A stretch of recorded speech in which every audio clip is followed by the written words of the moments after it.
नमस्कार दोस्तों।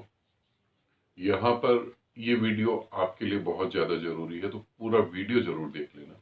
नहीं तो ये थोड़ा सा 2 मिनट का वीडियो देख लें तो आपको क्लियर हो जाएगा कि आपके लिए है ये वीडियो या नहीं है। ठीक है, मैं एक परिवार का निर्माण करने जा रहा हूँ, उसके बारे में मैं बाद में बताता हूँ। आपकी जो भी इच्छा है वो पूरी हो सकती है।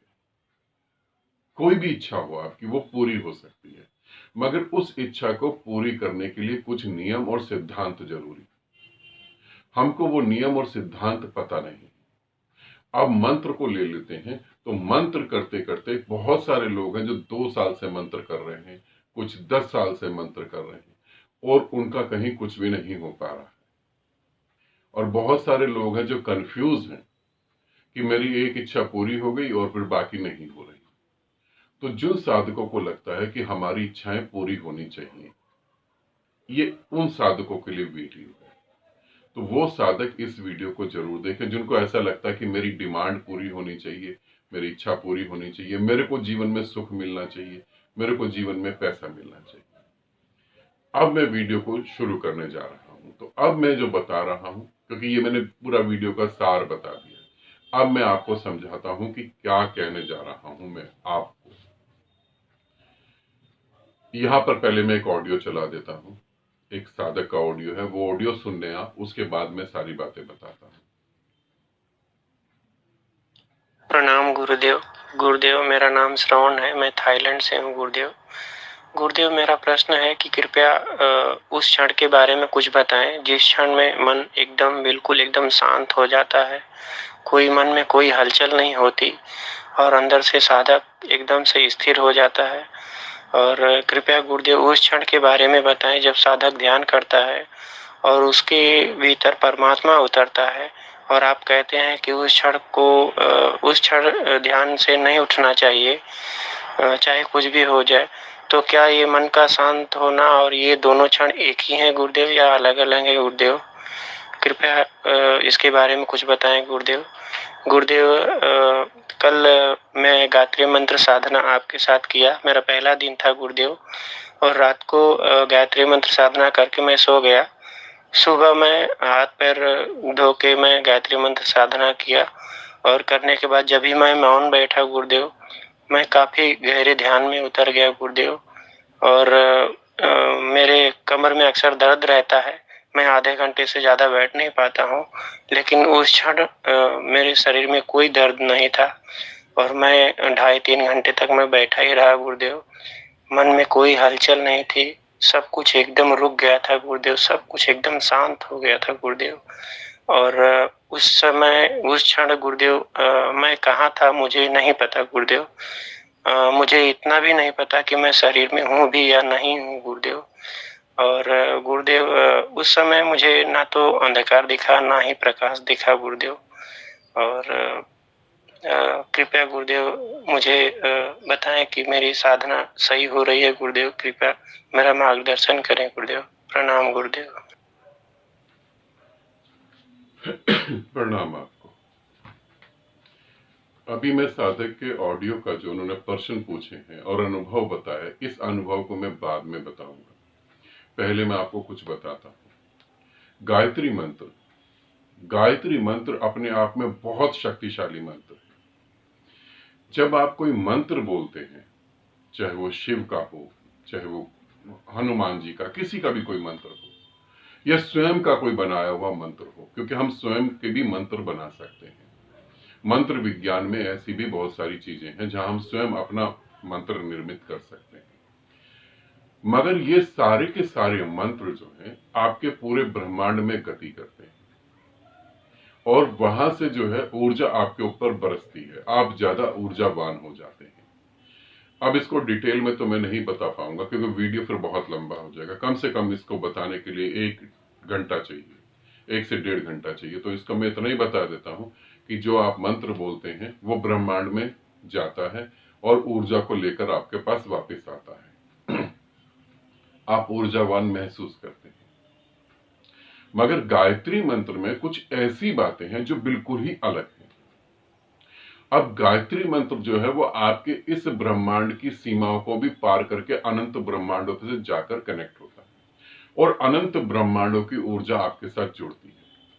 इसीलिए गायत्री मंत्र को बड़ा शक्तिशाली मंत्र कहा गया है।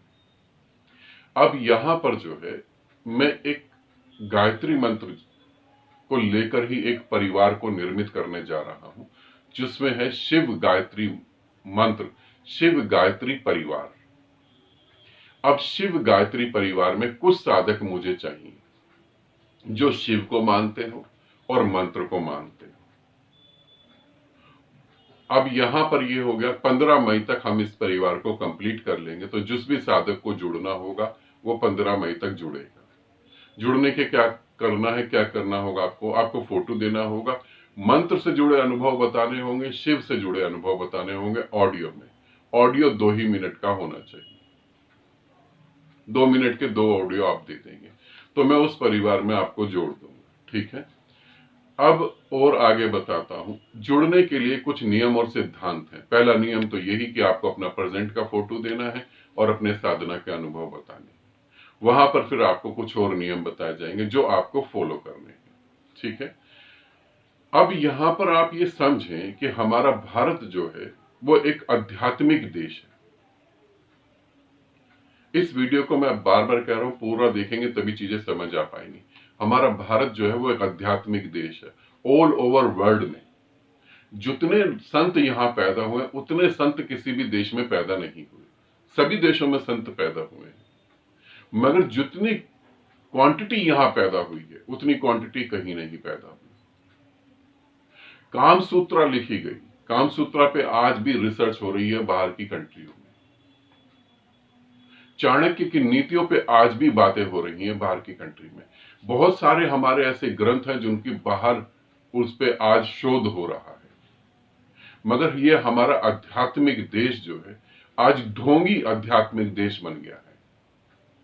आज लोग, दूसरे धर्मों के लोग हमें देखकर हंसते हैं, मजाक उड़ाते हैं, क्योंकि आज हमारे अध्यात्म में ढोंग ज्यादा आ गया है। अब कैसे हम इस चीज को खत्म कर और वापस दोबारा उसी पोजीशन को पालें, उसी जगह पर आके खड़े हो जाएं, उसके लिए मैं ये परिवार बना रहा हूं। अब ये परिवार में आने के बाद क्या बेनिफिट हो सकते हैं? आपकी सभी इच्छाएं पूरी हो सकती हैं। पैसा, स्वास्थ्य, जो भी कुछ है, मुझे नहीं पता आपकी कौन सी इच्छा होगी, जो भी है वो सब पूरी हो सकती है। मगर यहां समझने की बात है, कुछ इच्छाएं आपकी आध्यात्मिक तौर पर पूरी नहीं होती हैं। सभी लोग ध्यान साधना करते हैं और सभी लोगों को कहा जाता है यक्षिणी साधना करो, ये साधना करो, वो साधना करो, ये हो जाएगा, वो हो जाएगा। और ये छोटे छोटे लोग नहीं, बड़े बड़े गुरु कहते हैं। मैं यहां 2 गुरुओं का एग्जाम्पल दे रहा हूं। एक गुरु की मेरे को पास किसी ने वीडियो भेजी, क्योंकि काफी सारे साधकों को ये होता है कि गुरुदेव आपने किसी गुरु के बारे में बोला, उन्होंने तो ऐसा कुछ कहा ही नहीं है और आपने उनके बारे में बोल दिया। मगर YouTube पर एक वीडियो मेरे पास भेजा किसी ने, उसमें एक बहुत बड़े गुरु हैं लोगों की निगाह में, मेरी निगाह में तो वो छोटू है। तो बहुत बड़े गुरु हैं जिसे मैं छोटू कहता हूं। छोटू ने बताया कि एक दिन मैं कुछ क्रिकेट खेल रहा था, पता नहीं क्या खेल रहा था, और मेरे पांव में चोट लगी और मेरी हड्डी टूट गई और मैंने वहीं मंत्र जाप करा और हड्डी मेरी जुड़ गई कुछ ही समय के अंदर। अब छोटू बीमार पड़ गया और बीमार पड़ने के बाद हॉस्पिटल में एडमिट हो गया। अब डॉक्टरों की टीम उसको जो है ठीक करने में लग गई। यदि तुम ऐसा ज्ञान पब्लिक को दे रहे हो कि मेरी हड्डी मंत्रों से जुड़ गई, तो आज तुम्हें हॉस्पिटल में एडमिट होने की जरूरत क्या है? फिर मंत्रों से अपने आप को ठीक कर लो। फिजिकल बॉडी फिजिकल नियम के हिसाब से चलती है। कुछ परसेंट आप जो है ऊर्जा के तौर पे फिजिकल बॉडी को चेंज कर सकते हो, कुछ परसेंट। मगर कुछ ऐसी चीजें हैं जो चेंज नहीं करी जा सकती। अब एक और गुरु है, उनको मैं कामदेव कहता हूं। अब उनका क्या है कि भाई आयुर्वेद की दवाई खाओ, योगा करो और तुम सदा ठीक रहोगे। मगर जब वो बीमार पड़े तो उनको भी मेडिकल का सहारा लेना पड़ा। अब अगर योगा करके तुम स्वस्थ रह सकते हो और बीमारियों से मुक्त रह सकते हो तो कभी मृत्यु होगी नहीं फिर। और पतंजलि जिसने योग सूत्र दिए, आज धरती पे उसके शरीर का कोई अस्तित्व है नहीं। ये कैसे हो गया फिर? तो कुछ ढोंगियों ने ऐसी बातें जोड़ दी हैं जो कि सत्य नहीं है। जब मैं तुम्हें कह रहा हूं, क्योंकि यूट्यूब पे मैं ये पहली बार बोल रहा हूं, जब मैं तुम्हें बोल रहा हूं तो मैं खाली बोल नहीं रहा हूं। मैं जो बोलता हूं उसे प्रूफ करने की हिम्मत है मेरे अंदर।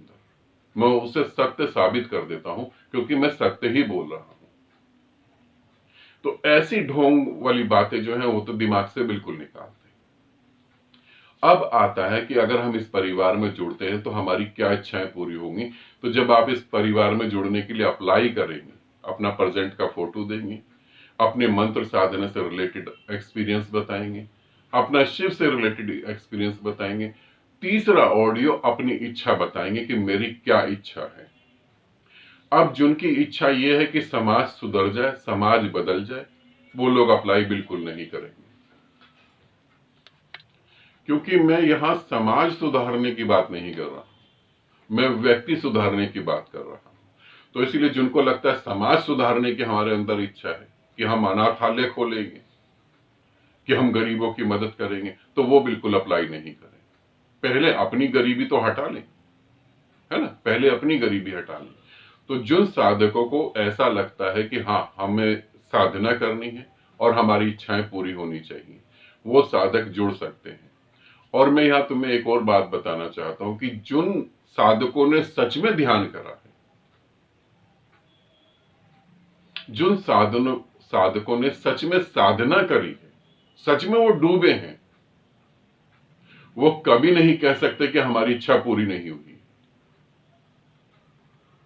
इस बात का भी मैं दावा करता हूं। कभी नहीं कह सकते कि हमारी इच्छा नहीं पूरी हुई, हमारी जरूरतें पूरी नहीं हुई। मगर तुम साधना करो तभी तो ना। अब तुमको किसी ने कह दिया कि जाके शिवलिंग पे जल चढ़ाओ। अब जो शिवलिंग पे तुम जल चढ़ा रहे हो, वो शिवलिंग तो मनुष्य निर्मित शिवलिंग है, मनुष्य ने ही उसे निर्मित करा है। और जिस मनुष्य ने निर्मित करा उसकी खुद की कोई इच्छा पूरी नहीं हो रही, तभी तो वो मार्केट में शिवलिंग को बेच रहा है। अब इसी शिवलिंग पर जल चढ़ाकर तुम अपने सोच रहे करोड़पति बन जाओ।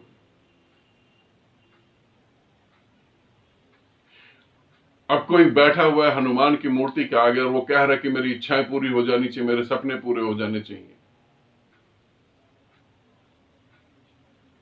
अगर ऐसा हो जाता तो हनुमान राम की इच्छा को ही पूरा कर देता, मगर ऐसा तो नहीं हुआ। बाली और सुग्रीव का झगड़ा खत्म कर देता, मगर ऐसा तो नहीं हुआ।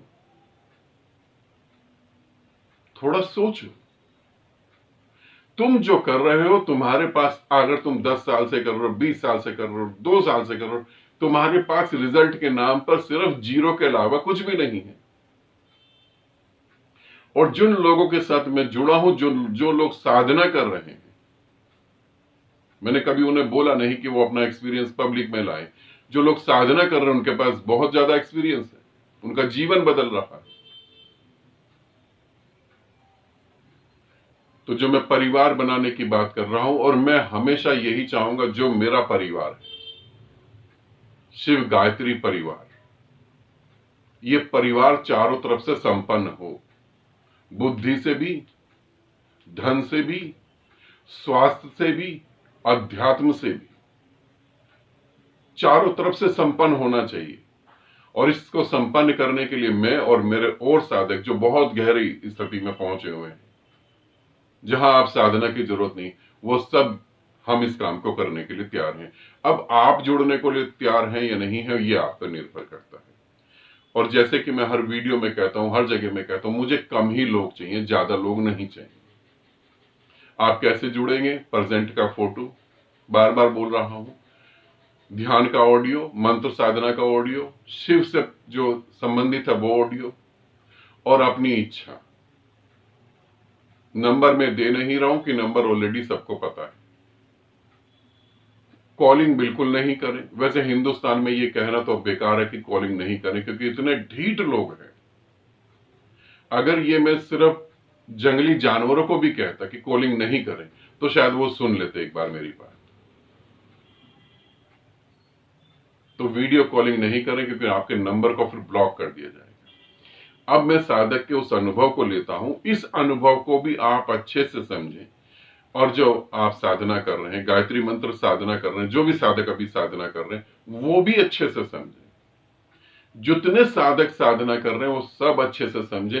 एक व्यक्ति के पीठ में दर्द है, आधे घंटे से वो बैठ नहीं सकता, ज्यादा नहीं, आधे घंटे ही बैठ सकता है, उससे ऊपर बैठेगा तो दर्द बढ़ जाएगा, और वो व्यक्ति 2.5 घंटे कैसे बैठ सकता है? ये कैसे घटित हो गया? अब साधक का अनुभव है, पर्सन भी है, अनुभव भी है कि गुरुदेव मन का शांत होना और परमात्मा का उतरना एक ही है, परमात्मा होना एक ही है। समझे, मन का शांत होना कोई स्थिति नहीं है। मन का शांत होने का अर्थ है मन है ही नहीं। मन किसे कहते हैं? जो कंटिन्यू कुछ ना कुछ कर रहा है, विचार कर रहा है, भाव कर रहा है, कर्म कर रहा है, कुछ ना कुछ कंटिन्यू कर रहा है, जो सतत गति में है, उसे कहते हैं मन।